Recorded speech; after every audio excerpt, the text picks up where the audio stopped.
Unit 8, Social Reforms in 19th Century India. 8.0 Objectives. India in the 19th century witnessed a series of reform movements undertaken in various parts of the country.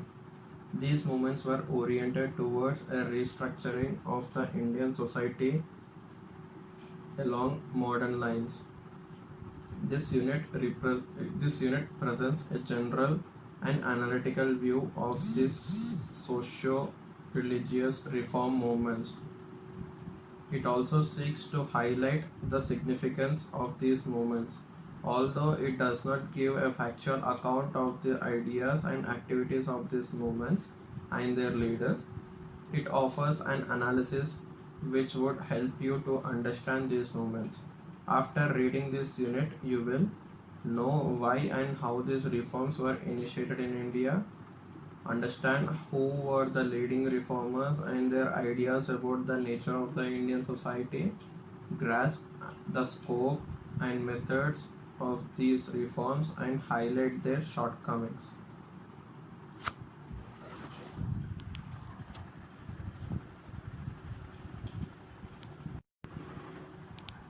Eight point one Introduction.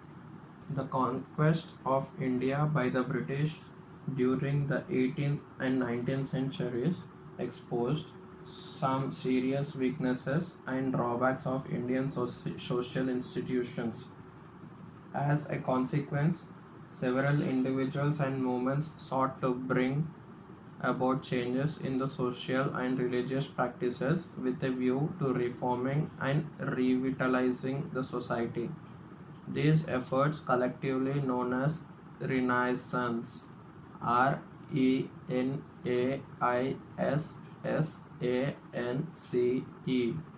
were complex social phenomena.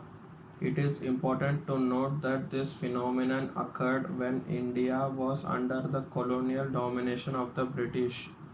Why reform? An important question. 8.2 Why reform? An important question for discussion is about the forces which generated this awakening in India. Was this a result of the impact of the West, or was it only a response to the colonial intervention? Although both these questions are interrelated, it would be profitable to separate them for a clear understanding. Another dimension of this is related to the changes taking place in Indian society, leading to the emergence of a new classes. For this perspective, the social religious movements can be viewed as the expression of social aspirants of the newly emerging middle class in colonial India. The modern India 1857 to 1964. The early historical writings on reform movements have traced in their origin primarily to the impact of the West. One of the earliest books to be written on the subject by J. N. Farquhar, Farquhar, J. N. Farquhar, Modern Religious Movements in India, New York, 1924, held that the stimulating forces are almost exclusively Western, namely English education and literature, Christianity, Oriental research, European science and philosophy, and the material elements of Western civilization. Several historians have repeated and further elaborated this view.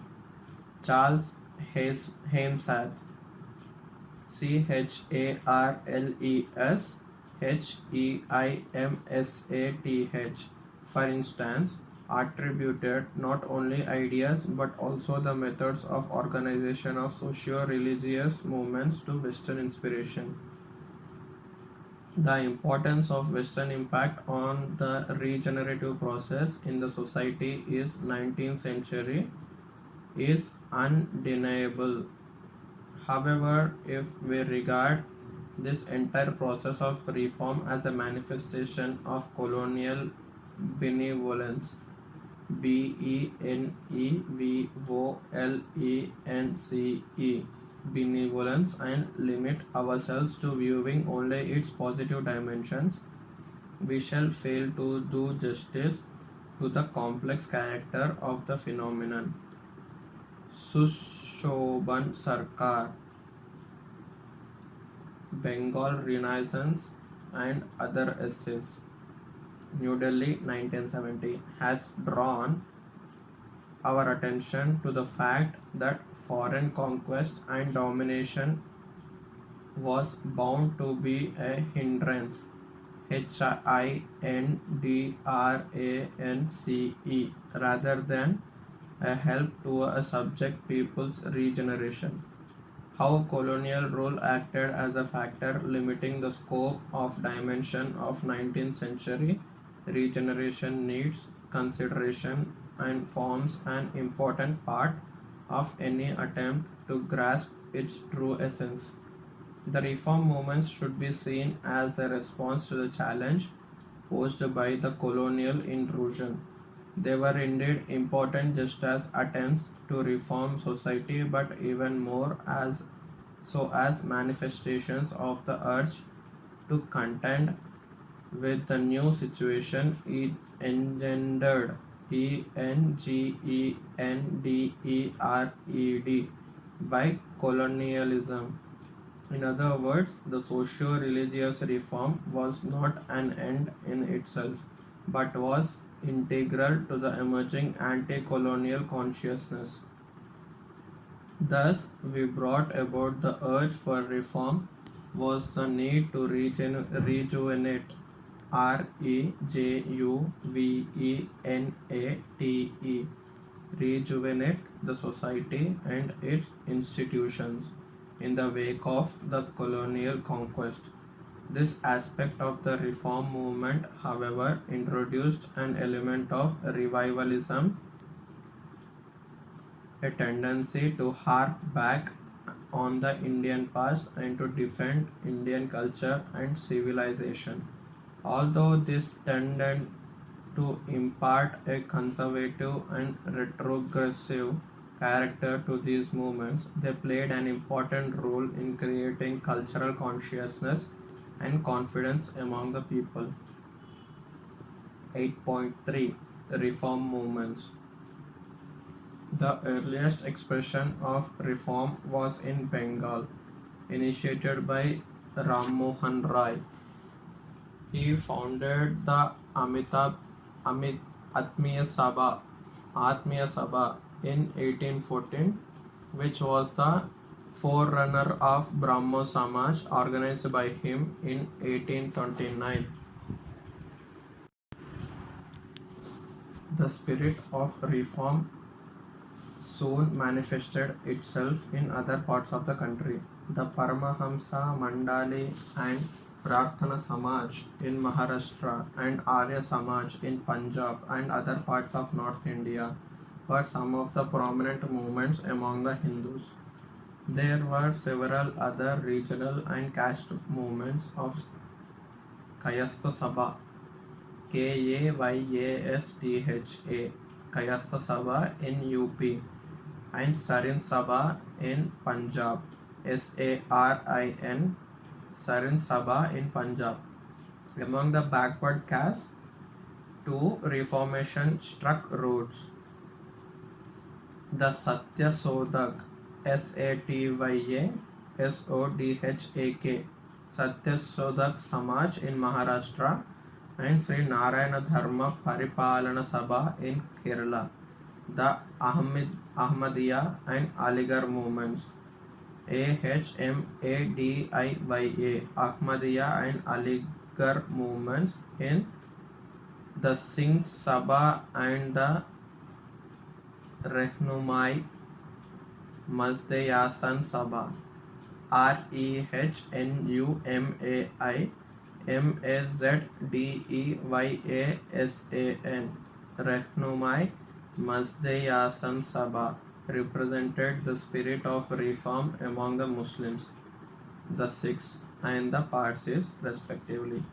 The following features are evident from the above account. Each of these reform movements were confined by and large to one region or the other. Brahmo Samaj and the Arya Samaj did have branches in different parts of the country, yet they were more popular in Bengal and Punjab respectively than anywhere else. These movements were confined to a particular religion or caste. An additional feature of these movements was the was that they all emerged at different points of time in different parts of the country. For example, in Bengal, reform efforts were afoot at the beginning of the 19th century, but in Kerala they came up only towards the end of the 19th century. Despite this, there were considerable similarity in their aims and perspectives. All of them were concerned with the regeneration of society through social and educational reforms, even if there were differences in their methods. 8.4 Scope of reforms. The reform movements of 19th century were not purely religious movements. They were socio-religious movements. The reforms like Ram Mohan Roy in Bengal, Gopal Hari Deshmukh, Lokithavadi, Lokhitavadi, Lokithavadi in Maharashtra, and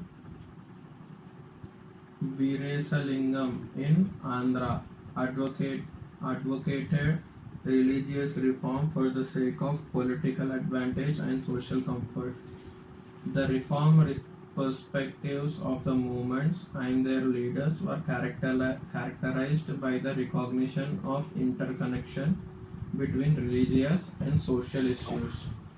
They attempted to make use of religious ideas to bring about changes in social institutions and practices. For example, Keshub Chandra Sen, an important Brahman leader, interpreted the unity of Godhead and brotherhood of mankind to eradicate caste distinctions in society. The major social problems which came within the purview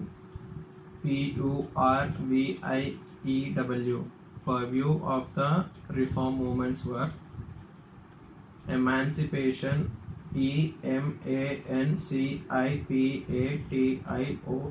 emancipation of women, in which sati, infanticide, child, and widow marriage were taken up, casteism and untouchability, education for bringing about enlightenment in society. In the religious sphere, the main issues were idolatry, idolatry, idolatry, polytheism, polytheism, religious superstitions, exploitation by priests. 8.5 Methods of reform. In the attempts to reform the socio-religious practices, several methods were adopted. Four major trends out of these are as follows. 8.5.1 Reform from within. The technique of reform from within was initiated by Ram Mohan Roy and followed throughout the 19th century. The advocates of this method believed that any reform, in order to be effective, had to emerge from within the society itself. As a result, the main thrust of their efforts was to create a sense of awareness among the people. They tried to do this by publishing tracts and organizing debates and discussions on various social problems. Ram Mohan's campaign against sati, Vidyasagar's pamphlets on widow marriage, and B.M. Malabari's efforts to increase the age of consent are examples of this. 8.5.2 Reforms through legislation. The second trend was represented by a faith in the efficacy of legislative intervention. The advocates of this method, Keshub Chandra Sen in Bengal, Mahadev Govind Ranade in Maharashtra, and Virashalingam in Andhra believed that reform efforts cannot really be effective unless supported by the state. Therefore, they appealed to the government to give legislative sanction for reforms like widow marriage, civil marriage, and increase in the age of consent. They, however, failed to realize that the interest of the British government in social reform was linked with its own narrow politico economic considerations, and that it would intervene only if it did not adversely affect in its own interests. Moreover, they also failed to realize that the role of the legislation as an improvement of change in a colonial society was limited because the lack of sanction of people. 8.5.3 Reform through symbol of change. The third trend was an attempt to create symbols of change through non-conformist individual activity. This was limited to the Derosians, Derozzians, Derosians or Young Bengal, who represented a radical stream within the reform movement. The members of this group prominent from being Dakshina Ranjan Mukherjee, Ram Gopal Ghose and Krishna Mohan Banerjee stood for a rejection of tradition and revolt against accepted social norms.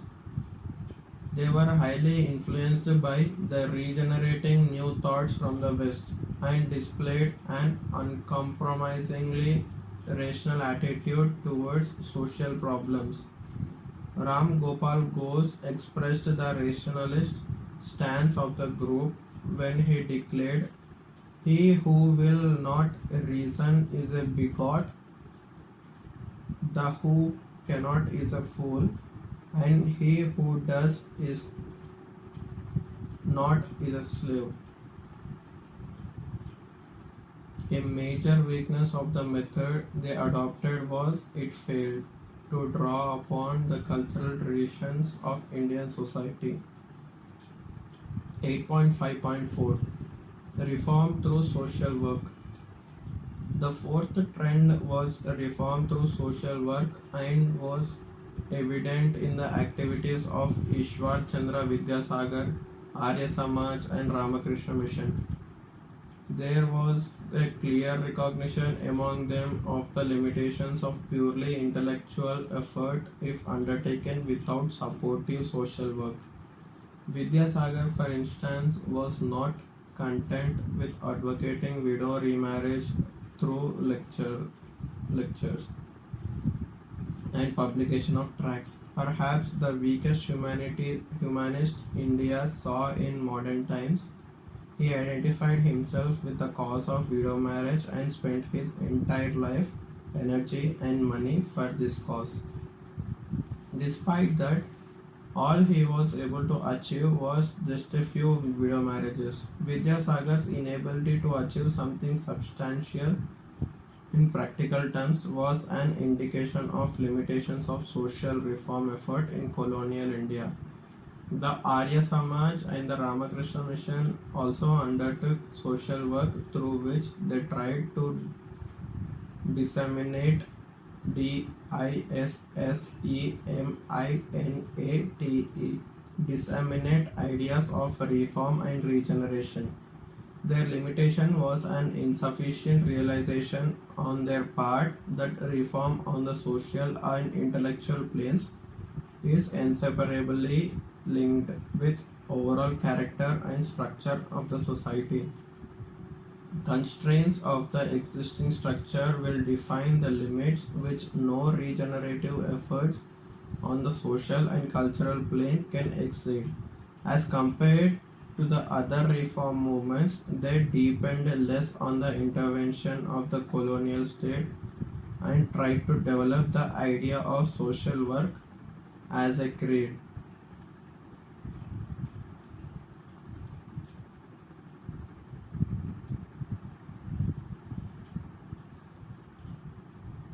8.6 Ideas. Two important ideas which influenced the leaders and movements were rationalism and religious universalism. 8.6.1 Rationalism. A rationalist critic of socio-religious reality generally characterized the 19th century reforms. The early Brahmo reformers and members of Young Bengal had taken a highly rational attitude towards socio-religious issues. Akshay Kumar Dutt, who was an uncompromising rationalist, had argued that all natural and social phenomena could be analyzed and understood by our intellect purely in terms of physical and mechanical processes.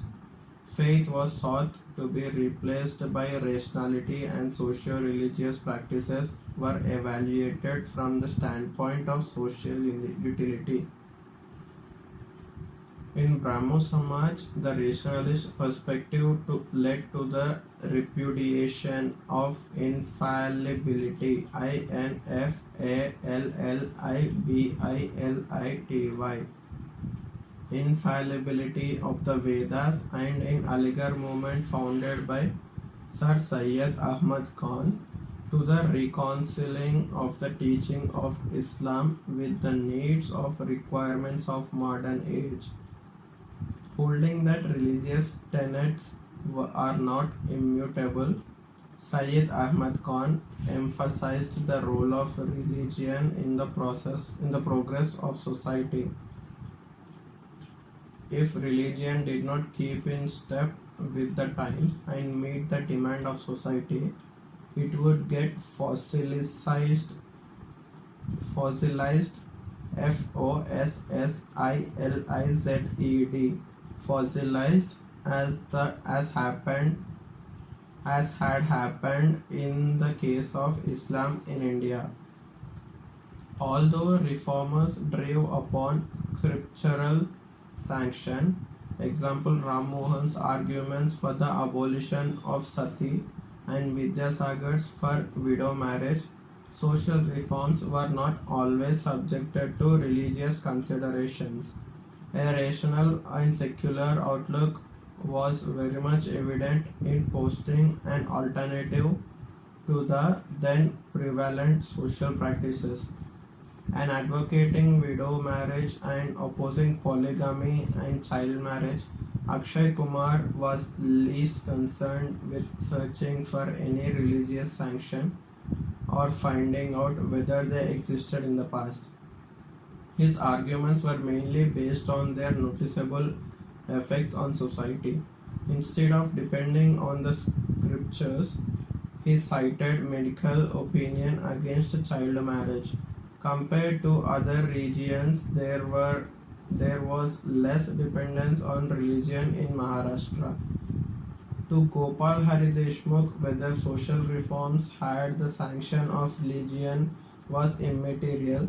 If religion was not sanctioned them, he advocated that religion itself be changed, as what was laid down in the scriptures need not necessarily be of contemporary relevance. 8.6.2 Universalism. An important religious idea in the 19th century was universalism, a belief in the unity of Godhead and an emphasis on religions being essentially the same. Ram Mohan considered different religions as national embodiments of universal theism, theism, and he had initially conceived Brahmo Samaj as a universalist church.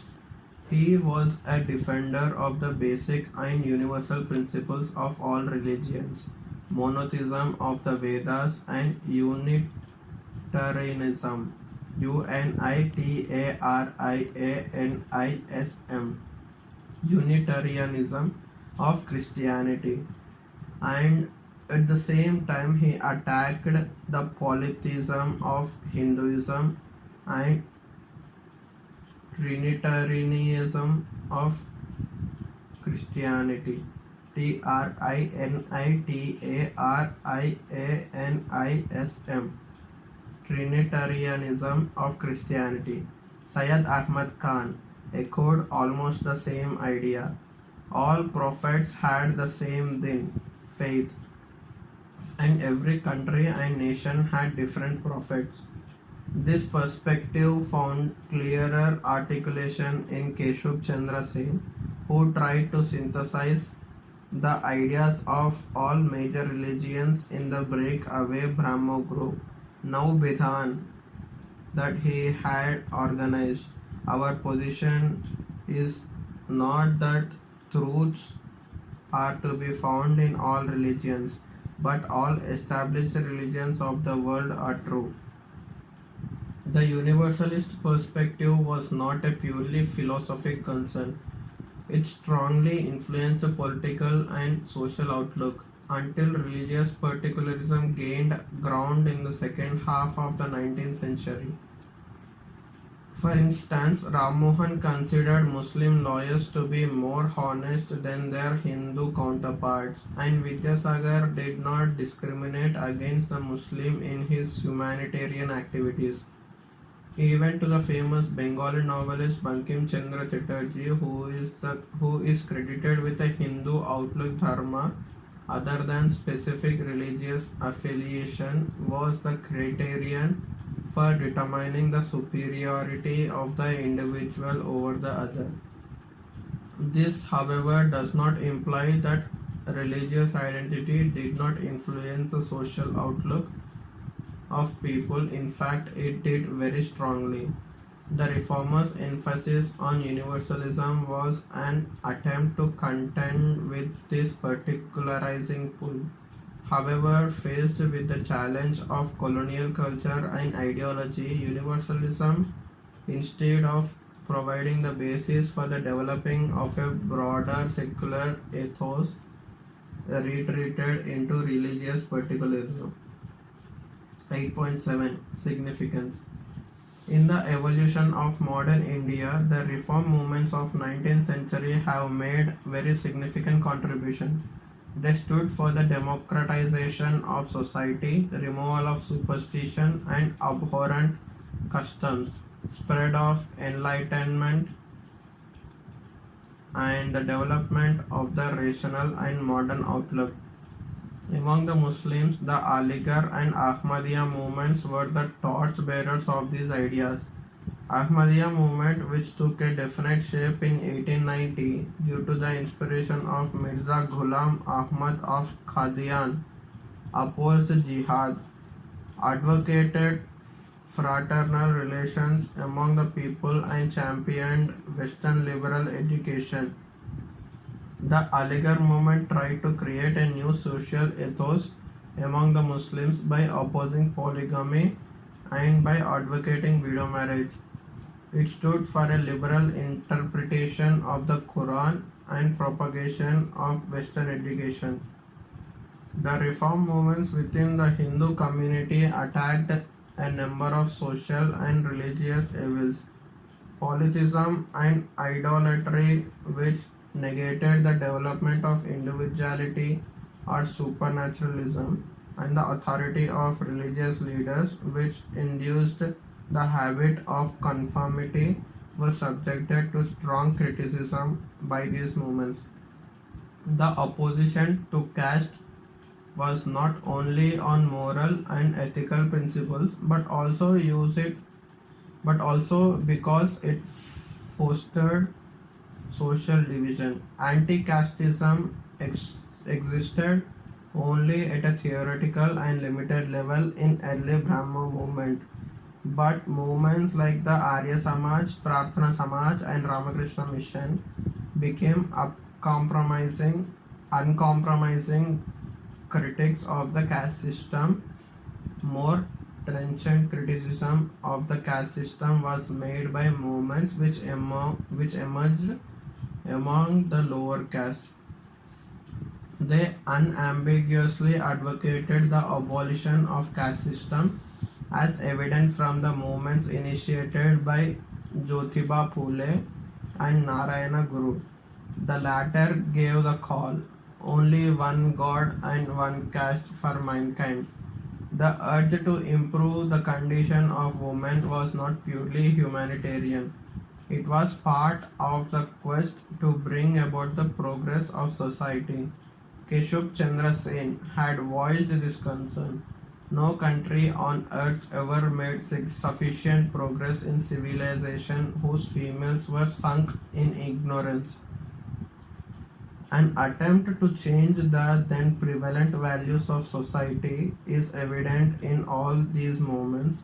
In one way or the other, the attempt was to transform the hegemonic hegemonic values of a feudal society and to introduce values characteristics of a bourgeois order. Bourgeois bourgeois order. 8.8 Weaknesses and limitations. Though the 19th century reform movements aimed at ameliorating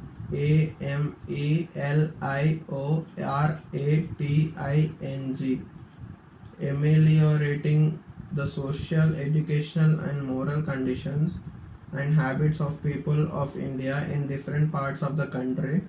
They suffered from several weaknesses and limitations. They were primarily an urban phenomena. With the exception of Arya Samaj, the lower caste movements, which had a broader influence on the whole, the reform movements were limited to upper caste and classes. For instance, the Brahmo Samaj in West Bengal was concerned with the problems of Bhadralok and the Aligarh movement. With those of the Muslim upper classes, the masses generally remained unaffected. Another limitation lay in the reformers' perception of the nature of the British rule and its role toward India. They believed quite erroneously that the British rule was God sent, providential, and would lead India to the path of modernity. Since their model of the desirable Indian society was like that of the 19th century Britain, they felt that British rule was necessary in order to make India Britain-like. Although they perceived the socio-religious aspects of the Indian society were very accurately, its political aspect, that of a basically exploitative British rule, was missed by the reformers.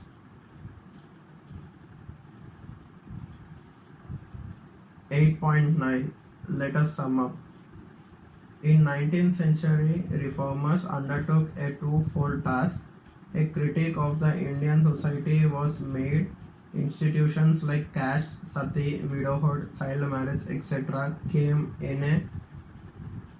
in for a sharp attack. Superstitions and religious obscurantism.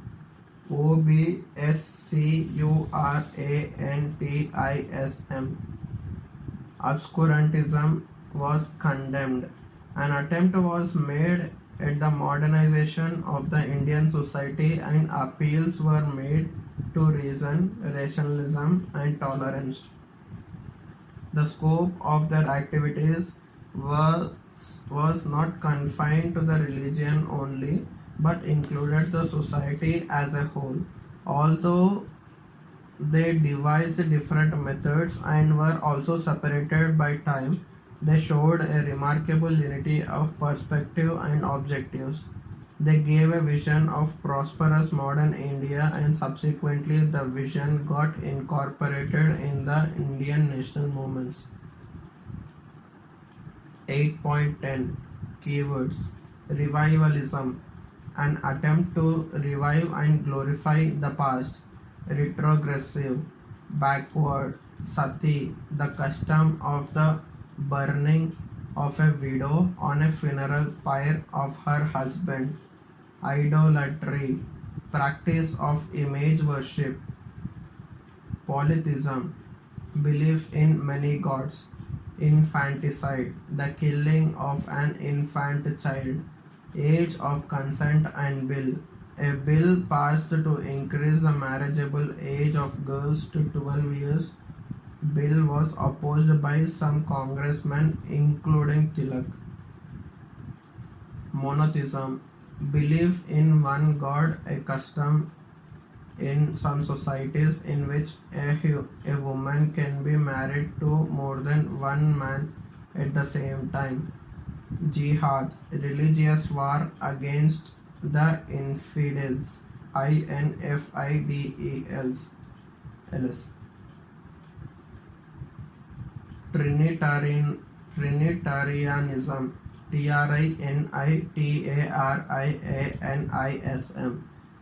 Trinitarianism, belief in Christian Trinity, that is, the union of Father, Son, and Holy Spirit in one God.